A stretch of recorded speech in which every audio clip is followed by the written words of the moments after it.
주님이 이제 12제자들을 둘씩 짝지어서 파송을 보내십니다. 파송을 보낸다라는 이 단어는 잘 준비해서 보낸다라는 뜻을 갖고 있습니다. 그러니까 제자로서 잘 준비되어진 자들을 보낸다, 그런 의미가 있는데, 저희가 우리 지난주에 이 시간에 예수님이 이 제자들에게 하나의 본을 보여주셨죠. 무슨 본을 보여주셨냐면 지난주 말씀이 고향으로, 예수님의 고향이었던 나사렛으로 가는 그 모습이었습니다. 그 나사렛으로 방문하는 모습은 처음 방문하시는 것이 아니라 두 번째 방문이라고 말씀을 드렸습니다. 첫 번째 방문했을 때는 잘 아시는 대로 그 가족들을 이야기하시면서 이 가족 공동체를 통해서 이 땅에 세워질 교회 공동체가 어떤 공동체인지, 내 형제들을 보며 내 형제와 자매를 보라, 그 가족 공동체를 말씀하셨고, 두 번째 이제 제자들을 데리고 나사렛으로 가시는데, 거기에서 어떻게 그 동네 사람들이 했다고요? 예수를 배척한지라. 예수님을 배척하는 그런 모습을 눈으로 그들에게 보여주면서 나를 따라오려거든, 즉 너희들이 이제 제자로서 사역을 감당하고 주님의 일을 감당할 때에 어떤 길을 걷는다라는 겁니까? 꽃길만 있는 게 아니다. 교회 일을 하다 보면, 하나님의 일을 하다 보면 결코 쉬운 일이 아니다. 오히려 가까운 사람들로부터, 지인으로부터, 가족으로부터, 조금 더 리얼하게 말씀드려요, 갑자기 여기에서 목사님이 된다라고 결심하시는 분도 생길 수 있죠.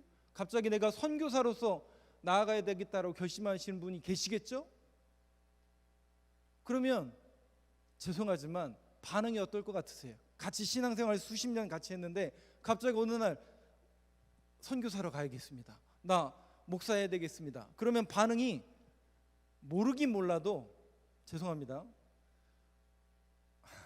오히려 조금 우리 교회 그렇게 이제 제가 하면 안 되죠. 그 모습을 보여주는 거예요. 제자들에게 너희들이 나를 따라오려거든 자기 십자가를 짊어지고 따라오라고 그랬는데 결코 쉽지 않다, 어렵다, 오히려 가까운 사람들로부터 배척당할 수도 있으니 마음의 준비를 하고 너희들이 떠나라, 파송한다고 말씀드렸잖아요. 잘 준비된다라는 것은 바로 이러한 선이해, 또 하나님의 일을 감당하는 사람으로서의 마음, 자세와 태도를 말하는 것을 말합니다. 즉 그러니까 하나님의 일을 감당할 때에 잘 준비되어져야 되고, 특별히 그러한 어려움과 그 수많은 사람으로부터의 어려움이 있을 것을 미리 그 제자들에게 보여주시는 그런 모습이었다라고 제가 지난주에 말씀을 드렸고, 자 오늘은 그 제자들을 드디어 파송하는 모습입니다. 7절 말씀을 한번 보여주시죠. PPT로 띄워주세요. 7절 말씀 한번 같이 읽겠습니다. 시작.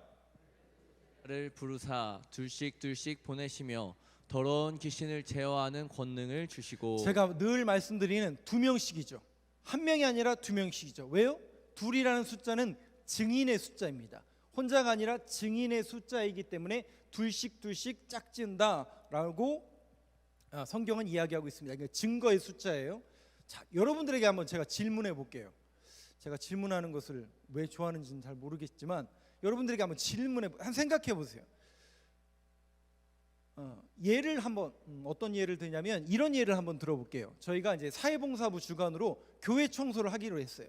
아마 다음 주에 이제 돌아오는 토요일에 교회 청소를 하기로 했어요. 그런데 필요한 인원이 몇 명이냐면 10명이에요. 그러면 그 10명이 정말 일 잘하는 사람 10명이 오는 거다고, 10명이 필요한데 한 30명, 한 50명 오는 거하고 전자가 나을까요? 후자가 나을까요? 예? 전자가 나을까요? 후자가 나을까요? 일 잘하는 10명이 오는 거하고 막 한 30명, 40명, 우리 장로님이 밥은 한 10명분 준비를 했는데 막 30명, 40명 와가지고 갑자기 짜장면 시켜야 되는 그런 상황이 연출이 됐어요. 막 밥도 없고. 그럼 어떻게 해요, 여러분? 어떤 게 나은 것 같아요? 10명 오는 게 나은 것 같아요? 30명, 50명 오는 게 나은 것 같습니까?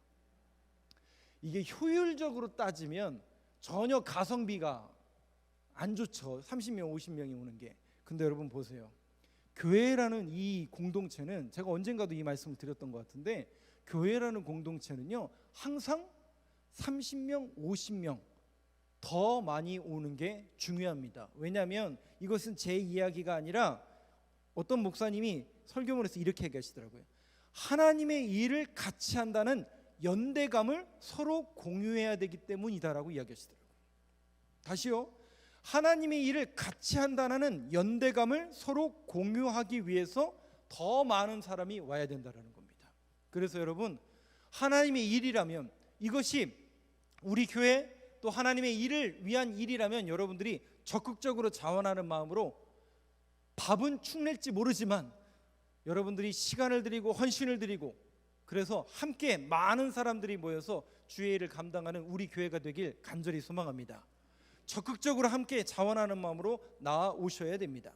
또 한 가지, 이 주님이 둘씩 보내는 이러한 연대감과 함께 공유하는 이런 부분 속에서 기도라는 문제도 마찬가지입니다. 여러분, 마태복음에 보면, 마태복음 18장에 보면 주님이 이렇게 말씀하세요. 두세 사람이 내 이름으로 모인 곳에는 나도 그들 가운데 있다.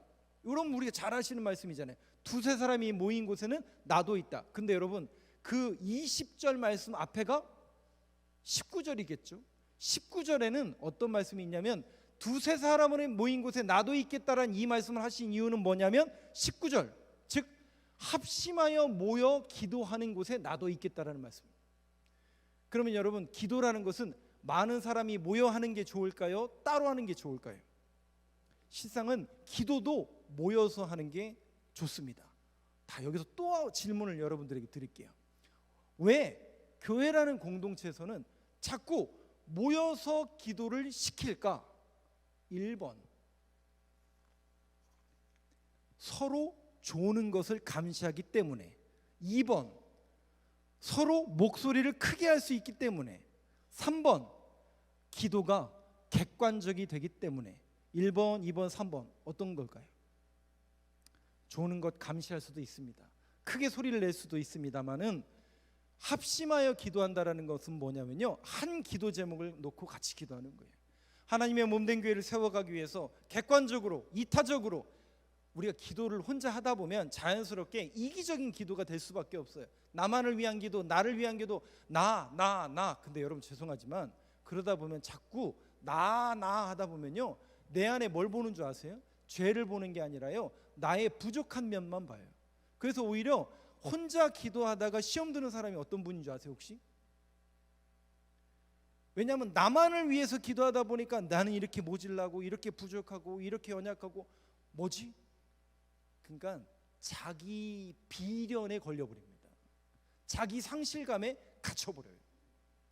마찬가지로 함께 합심하여 모여 기도할 때에 서로 힘이 되고, 못하는 사람은 격려해주고, 또 잘하시는 분들은 그들을 격려하고, 못하는 분들은 기도 잘하시는 분들을 보면서 나는 언제 저렇게 기도해보나, 이런 서로가 윈윈할 수 있는 그런 합심하는 공동체. 그러니까 주님이 오늘 둘씩 짝지어 보낸다라는 그런 의미 속에서는 연대감을 갖게 하는 겁니다. 즉 주님의 일을 한다는.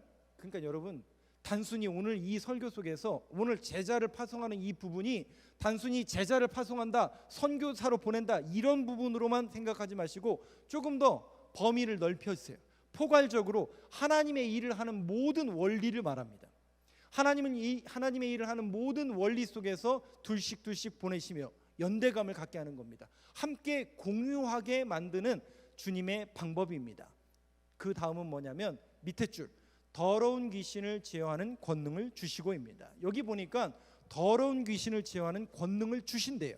자, 우리는 이 문장을 보면서 귀신을 제어하는 능력을 주시는구나, 이렇게 단순하게 문자적으로만 해석할 것이 아니라 주님의 일을 하다 보면 귀신이 들릴 수 있고 귀신을 제어하는 능력을 주시는구나, 이 정도로만 여러분들이 이해하지 마시고 조금 더 포괄적으로, 이 영적인 일입니다. 하나님의 일, 교회의 일, 주님의 일은 영적인 일이에요. 그 영적인 일에는 반드시 귀신의 세력이 방해를 합니까? 안 합니까? 반드시 합니다. 원수의 불화살이 있고요, 적극적으로 반대하게 만듭니다. 특별히 우리가 신앙인으로서 이 영적인 부분에 여러분들이 눈을 뜨셔야 돼요. 제가 자꾸 이 이야기를 하는 이유가 있어요. 왜냐하면 이것을 어떤 고백으로 보셔야 되냐면 전선의 문제예요. 제가 늘 말씀드리는 게 이겁니다. 누구에게 소속되어 있느냐. 저와 여러분이 누구에게 소속되어 있어요? 저와 여러분이 예수님 안에서 예수님 편에 소속되어 있는 거예요. 근데 세상은요, 세상 편인 거예요. 이거를 저와 여러분들이 구분하실 줄 알아야 돼요. 왜 그런지 한번 여러분 잘 보세요. 이게 좀 설득이 되려는지 잘 모르겠네요. 여러분, 1960년대 베트남 전쟁 있잖아요. 미군과 연합군이 엄청난 물적 경제적인 지원을 했음에도 불구하고 전쟁에 이겼나요? 졌나요? 졌어요. 그래서 그 전쟁 후에 보고서를 보면 뭐라고 써져 있냐면 이렇습니다. 미군은 땅 뺏는 전쟁을 했대요. 근데 베트콩은 인민을 사로잡는, 인민의 마음을 사로잡는 전쟁을 했대요. 그러니까 이렇게 된 거예요. 미군은 맨날 땅만 뺏으려고 노력하다 보니까 그 주변에 있는 베트남 사람들이 낮에는 미군에게 협조하고 저녁 때는 어떻게 해요? 전부 그 물자 다 베트콩에 갖다 주고. 그게 여러분 전쟁이 됩니까 안 됩니까? 결국 우리가 이 전쟁의 전선을 우리가 이해하지 못했구나 라고 해서 미군이 이 전쟁을 실패했다라고 한 보고서가 있습니다. 여러분, 이게 영적인 부분이고 영적인 전쟁이라는 사실을 여러분들이 자각을 하셔야 돼요. 반드시 하나님의 일이고 하나님의 일을 감당할 때에, 또 주의 일을 감당할 때에는 반드시 반대 세력이 있다라는 이 영적인 감각이 무뎌져서는 안 됩니다.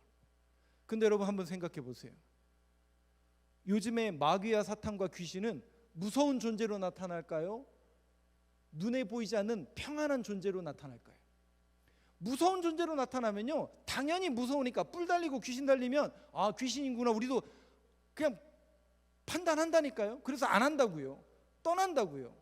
근데 여러분 보세요. 그 전선을 생각하지 못하게 만드는 거예요.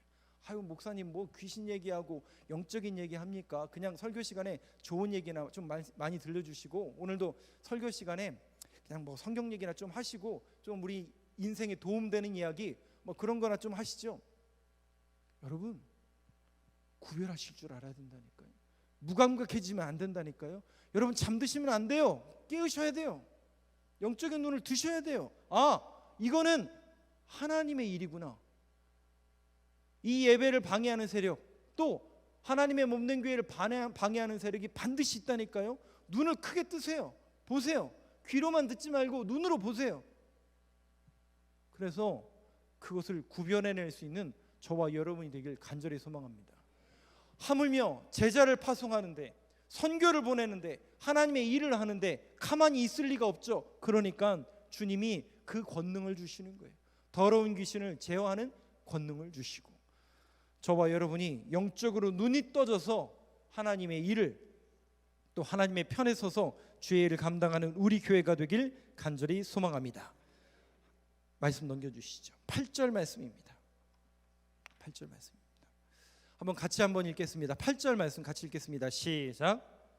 네, 여행을 위하여 지팡이 외에는 양식이나 배낭이나 전대의 돈이나 아무것도 가지지 말며. 네, 여기 보니까요, 여행이라고 표현했지만 이제 제자로서 파송을 하는 거죠. 그런데 여기 보니까 지팡이 외에는 양식이나 배낭이나 전대의 돈이나 아무것도 가지지 말며 뭐만 가져가지라는 거예요. 지팡이만 가져가라는 얘기예요. 그럼 9절은요, 신만 신고 두 벌 옷도 입지 말라 하시고, 여기 보니까 지팡이와 신만 가지고 가래요. 이거 어디서 많이 듣던 얘긴데요.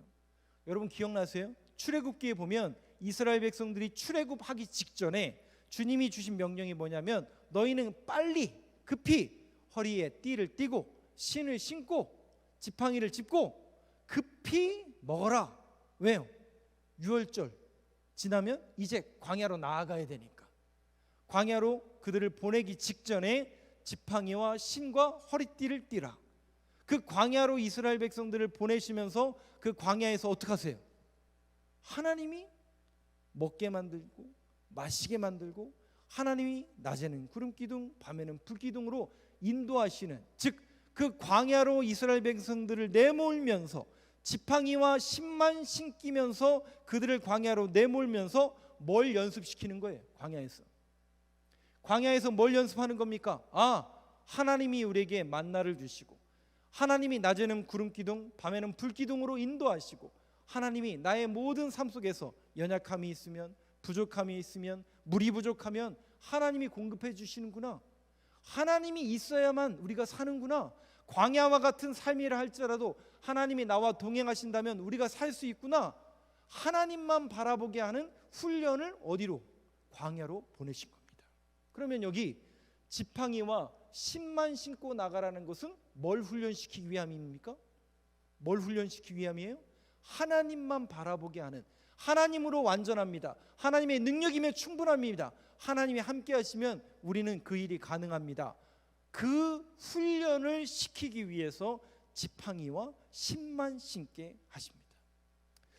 참 이 부분이 목회자로서 또 주의 일을 감당해야 되는, 저 위에 계신 분 중에 한 분이 선교사를 지망하려고 하시는데, 그건 뭐 하나님의 뜻이니까 어딘지는 모르겠고, 저는 이제 제 개인적으로는 다른 길을 가라고 좀 아유, 죄송해요. 제가 그건 이제 개인적인 의견이니까 저는 이제 그렇게 밀고 있지만, 저분도 저를 기도하고 있지만, 근데 우리 이제 교역자들이 제일 어려운 부분이 바로 이 부분이에요.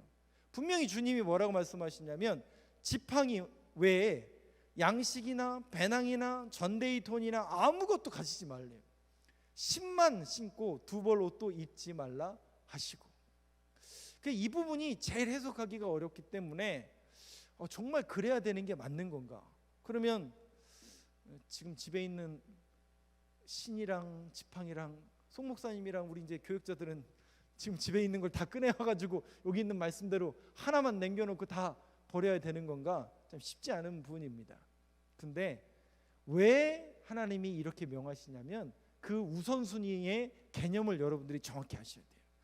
주님의 일을 한다, 하나님의 일을 한다, 우리 교회가 하나님의 일을 감당하기를 원한다. 그 원리 속에는요, 하나님만 의지하는가 안 의지하는가. 하나님의 관심은 뭘까요, 여러분? 하나님의 관심은요, 그러니까 예를 들게요. 우리 교회를 이렇게 여러분들이 건물을 이렇게 세우셨잖아요. 여러분들이 정말 헌신과 노력으로 이렇게 헌금으로 이렇게 건물 세우신 거잖아요. 그러면 여러분, 이 건물이 세워지는 그런 과정 속에서 여러분들이 헌신하고 눈물 짓고 정말 헌금을 짜내서 또 기도의 눈물을 짜내서 이 건물을 지으셨는데, 그럼 이 건물이, 이거 예를 드는 겁니다. 너무 어려워서, 경제적으로 어려워서 못 지어졌어요. 그러면 그건 하나님의 일이 아닌가요? 이런 예가 너무 비약적인가요? 그건 하나님의 일 아닌가요? 여러분, 그런 의미는 절대로 우리가 생각해서는 안 됩니다. 그러니까 뭐냐면, 되고 안 되고의 문제, 즉 결론만 우리는 생각하는데 열매만 생각하거든요. 그러니까 선교사로 파송했으면 좀 사람도 전도 좀 하고 세워줘야 되고. 그러니까 예를 또 들어보면, 우리가 이제 개척교회를 세워요. 우리 교회에서 목사님을 파송하고 교회를 세워요. 그러면 그 교회가 잘 돼야 돼요, 안 돼야 돼요? 당연히 잘 돼야 되죠. 우리를 위해서 또 기도할 텐데. 그러면 한 2, 3년 후에 교회를 세워놓고 2, 3년 후에 갔는데 아무도 없어요.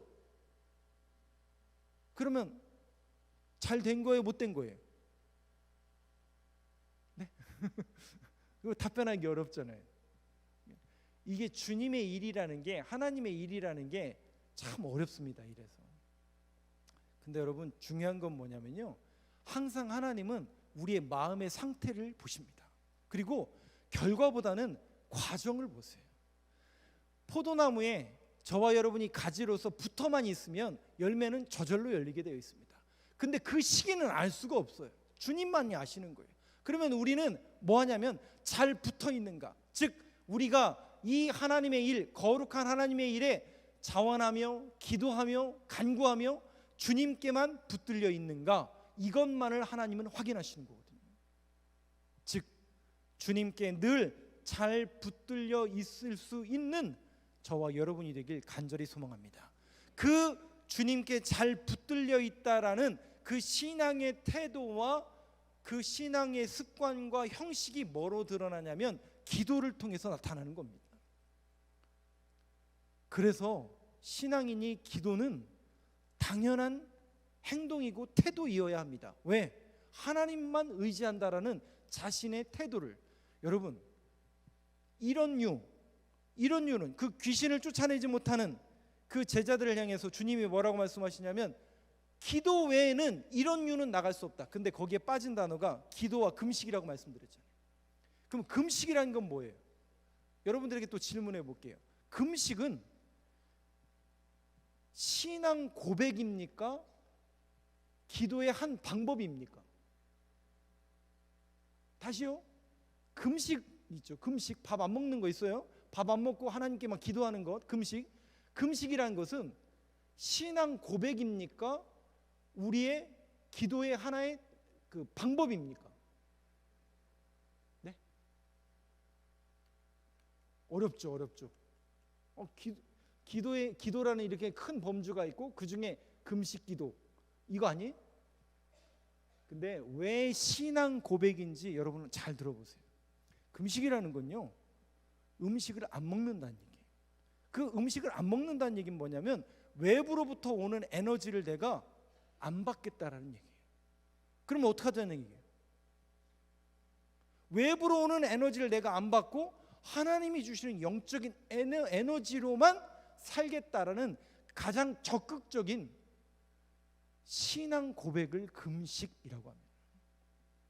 하나님께만 집중하겠습니다. 하나님, 내가 이 일을 위해서 음식을 끊고 외부로 오는 에너지를 끊고 하나님의 주시는 그 영적인 에너지만으로 하나님 앞에 이 일이 될 수 있도록, 이 일이 이루어질 수 있도록 하나님께만 집중하고 하나님 앞에 신앙 고백을 올려드리는 겁니다.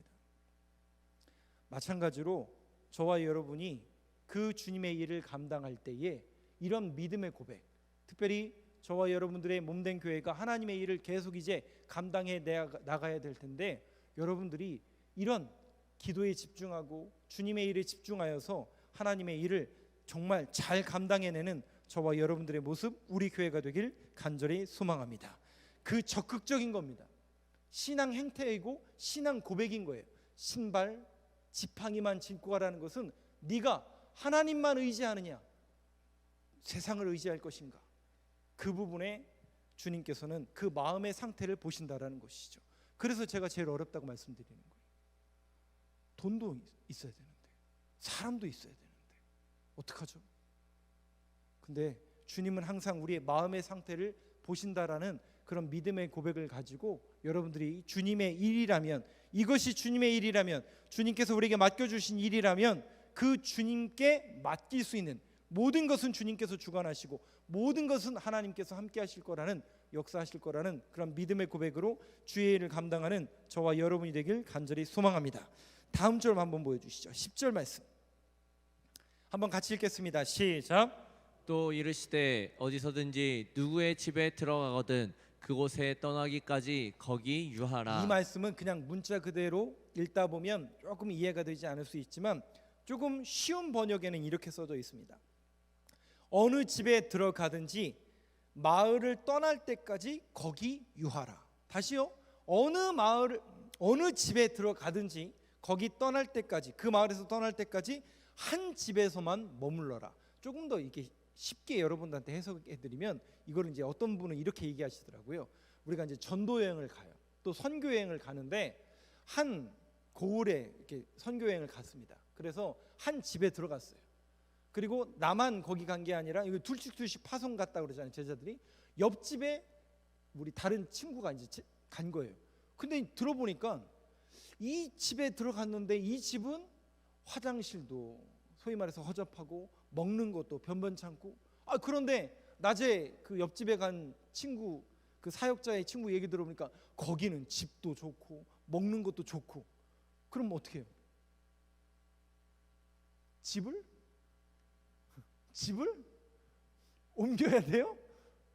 옮기면 어떻게 될까요? 그러니까 예를 들어 옮기면 어떻게 될까요? 그럼 그 집에 있는 사람은 시험이 들까요, 안 들까요? 이거. 그래서 주님이 말씀하신 게 뭐냐면 그 고을에서 나갈 때까지는 한 집에 머물러라. 그러니까 우리가 주님의 일을 한다고 할 때는 어려움이 올 수밖에 없잖아요. 그러니까 그것을 감내하면서 인내하는 훈련을 주님께서 하라. 저는 이 부분이 참 어려운 부분일 수 있지만 우리가 계속 집중할 수 있는 그런 고백과 그 일. 그러니까 이런 거죠.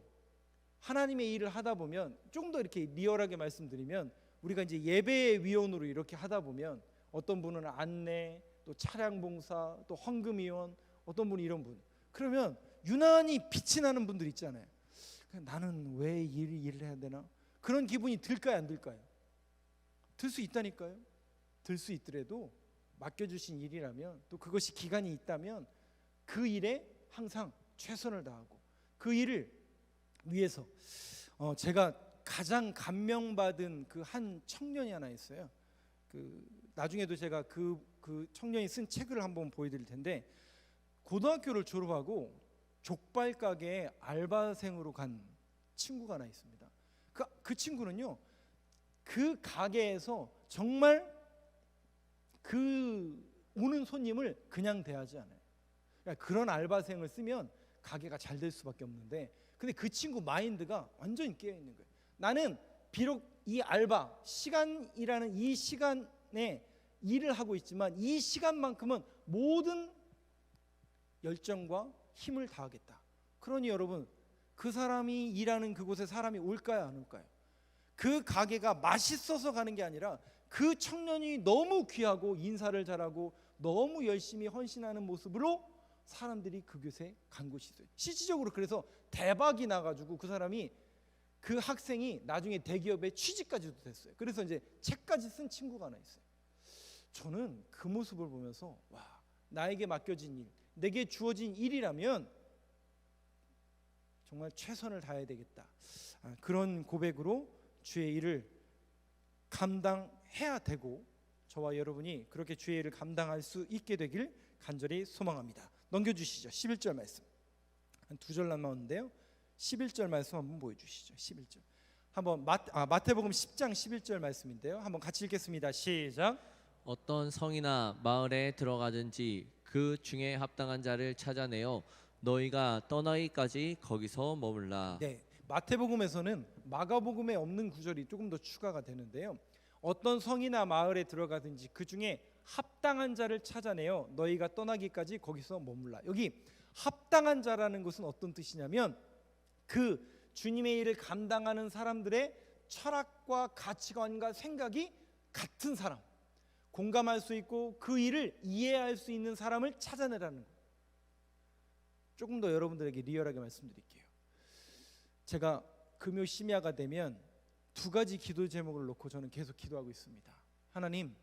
하나님의 일을 해야 되는데, 물론 우리 교회도 많은 성도님들이 계시지만 믿음의 동역자들을 보내달라고 기도하고 있습니다. 아니, 그러면 여기 계신 분들은 믿음의 동역자가 아니냐? 맞죠. 믿음의 동역자가 많죠. 그런데 제가 생각하는 가치관이 있고 또 제가 생각하는 성경적인 방향이 있잖아요. 근데 저하고 방향이 다른 분이 있을까요, 없을까요? 있다고요? 있을 수 있다니까요. 네. 그러면 그분하고 그 일을 같이 하기가 쉽지 않습니다. 그래서 믿음의 동역자라는, 여기 합당한 자라는 것은 어떤 의미냐면 방향이 같은 거예요. 방향이 같은 거예요. 네. 방향이 같은 사람을 보내주옵소서. 그래서 저는 두 가지를 위해서 기도한다고 그랬잖아요. 믿음의 동역자, 방향이 같은 믿음의 동역자, 하나님의 일을 할 사람을 보내주옵소서. 두 번째는 뭐냐면요, 기도의 동역자를 보내달라고 합니다. 이것은 영적인 일이기 때문에 그냥 되지 않아요. 함께 합심하여서 기도할 수 있는 기도의 동역자를 보내주옵소서. 그래서 믿음의 동역자, 기도의 동역자를 위해서 늘 기도하고 있습니다. 오늘 마태복음 10장 11절에도 그 중에 합당한 자를 찾아내라. 하나님의 일을 함께 할 수 있는 믿음의 동역자. 바라기는 저와 여러분이 함께 신앙생활하고 이렇게 말씀을 같이 나누고 말씀 훈련을 같이 하면서 저와 여러분이 함께 공감되고 공유되고 함께 믿음의 동역자로, 합당한 자로 주의 일을 함께 감당할 수 있게 되길 간절히 소망합니다. 마지막 한번 보여주시죠. 결론의 말씀인데요. 마가복음 6장 11절 말씀입니다. 같이 읽겠습니다. 시작. 어느 곳에서든지 너희를 영접하지 아니하고 너희 말을 듣지도 아니하거든. 거기서 나갈 때 발 아래 먼지를 떨어뜨려 그들에게 증거를 삼으라 하시니. 이 말씀은 굉장히 심플한 말씀의 실상은 복음을 듣지 않고 복음을 이해하지 않거든 그 땅이 이방 땅이든지 간에 거기가 어느 곳이든 간에 하나님의 복음을 받아들이지 않는 모든 대상과 모든 땅은 결국은 이방인이라는 거예요. 근데 우리는 하나님의 일을 감당해야 되기 때문에 전하는 거예요. 그 사람들이 듣든지 안 듣든지 전하는 거예요. 또 하나님께서 가라 명하신 곳에 가서 전하는 겁니다. 듣든지 안 듣든지는 그들이 선택하는 거예요. 우리는 전하는 거예요. 케루소라는 단어는요, 선포하는 겁니다. 저와 여러분들은 모든 있는 자리에서, 여러분들의 가정에서 또 직장에서 머무는 모든 자리에서 케루소, 선포하는 사람들입니다. 근데 듣든지 안 듣든지 그 안 듣는 사람들은 결국 이방 사람들이 될 수밖에 없다라는 뜻을 지금 이야기하고 있으니 너희는 거기에, 즉 열매에 신경 쓰지 말고 너희는 내가 맡겨진 가라 명하신 그 일만 감당해라. 나를 믿고 나를 의지하며, 주님의 명령이죠, 그 명령에 순종해라. 그 이야기를 하고 계시는 겁니다. 제가 오늘 말씀의 결론을 이 말씀으로 결론을 내고 싶습니다. 넘겨주시죠. 제가 이 말씀을 금요 심야의 시간에도 말씀을 드렸는데요, 한번 같이 읽겠습니다. 시작.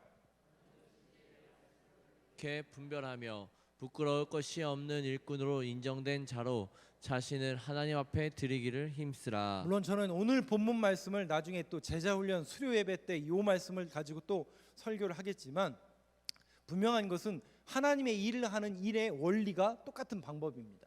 그런데 하나님의 일을 하는 데 있어서 가장 중요한 것은 무엇일까를 저도 이 말씀을 준비하면서 생각할 때에 다른 게 없더라고요. 결국은 이 말씀은 두 부분으로 해석이 될 수 있는데, 진리의 말씀을 옳게 분별한다라는 것은 오르도 토메오라고 말씀을 드렸죠. 바르게 길을 낸다, 바르게 말씀을 전하고 말씀을 이제 이끌어야 된다, 그 말씀이고, 맨 마지막 줄에 보면 자신을 하나님 앞에 드리기를 힘쓰라. 그러면 하나님 앞에 드리기를 힘쓰라라고 했으니까, 하나님 앞에 예배하기를 힘쓰고 하나님 앞에 나아가기를 힘쓰고 하나님의 일을 하는 것을 힘쓰는구나. 이 힘쓰다라는 단어가 죄송하지만 그 단어가 아니에요. 힘쓴다, 노력한다, 그 단어가 아니에요. 하나님 앞에 드리기를 힘쓰라라는 게 아니라 죽으라는 얘기예요. 무슨 얘기냐면 제물이 되어졌다, 바쳐졌다라는 뜻이에요. 즉 하나님 앞에 제물로서 바쳐지기를 힘쓰라는 뜻이에요. 왜 그렇죠? 저와 여러분들은 하나님 앞에 제물이라는 거예요. 사도 바울이 고백하는 거예요. 내가 하나님 앞에 드리기를 힘쓴다. 내 시간을 드리기를 힘쓰고 내 헌금을 드리기를 힘쓰고 내 예배 시간을 드리기를 힘쓰고, 그 단어가 아니라니까요. 내가 온전히 하나님 앞에 제물로 바쳐지기를 힘쓰라는 거예요. 그 얘기는 뭐냐면요, 어떤 의미를 내포하고 있다고요? 하나님 앞에 제물로 바쳐졌다라는 것은 뭐냐면 하나님께 내 인생의 모든 처분을 맡긴다라는 삶의 태도를 말합니다. 다시요, 내가 제물로 바쳐졌다라는 것은 어떤 의미냐면 하나님께 모든 인생의 처분을 맡기는 삶의 태도를 말합니다. 그렇습니다. 우리는 주의 일을 감당해야 되고, 저와 여러분은 주님의 일을 하기 위해서 부르심을 받은 자들입니다. 그 주님의 일을 할 때는 우리의 힘, 우리의 원리, 우리의 지식, 우리의 능력, 우리의 가진 것, 그것도 다 써야 되겠지만 중요한 가장 우선순위는 뭐냐면 하나님께 모든 것을 맡기고 그분의 처분에 맡기는 것. 하나님, 우리 교회가 주님의 제물이 되게 하여 주옵소서. 우리의 인생이 주님의 제물이 되어서 주님께서 우리 교회를 통해서 저와 여러분들의 삶과 모든 인생을 통해서 하나님의 일을 이루어갈 수 있도록 그 하나님께 모든 처분을 맡기는 태도, 그런 믿음의 고백이 저와 여러분의 고백이 되길 간절히 소망합니다. 마지막으로 질문 한번 여러분들에게 볼게요. 신앙인으로서 가장 부자가 혹시 누군지 아시나요? 신앙인으로서 가장 부자. 저예요. 이해가 안 되시겠지만 접니다. 왜 그런 줄 아세요?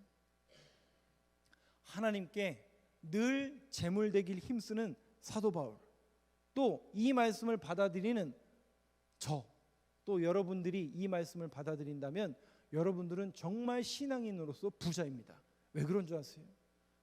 그 하나님께 모든 것을 맡기며 그 하나님의 처분에 맡기는 신앙생활을 하는 사람들은 하나님께서 주신 것에 감사하고 주께서 지으신 모든 것이 선하심에 감사함으로 받으면 버릴 것이 없나니 하나님의 말씀과 기도로 거룩하여 지미니라. 저와 여러분이 그런 신앙의 부자로서 하나님께서 주신 것에 감사하고 늘 하나님 앞에 영광 올려드릴 수 있는 그런 삶을 살아가는 저와 여러분들의 삶의 모든 자리가 되길 간절히 소망합니다.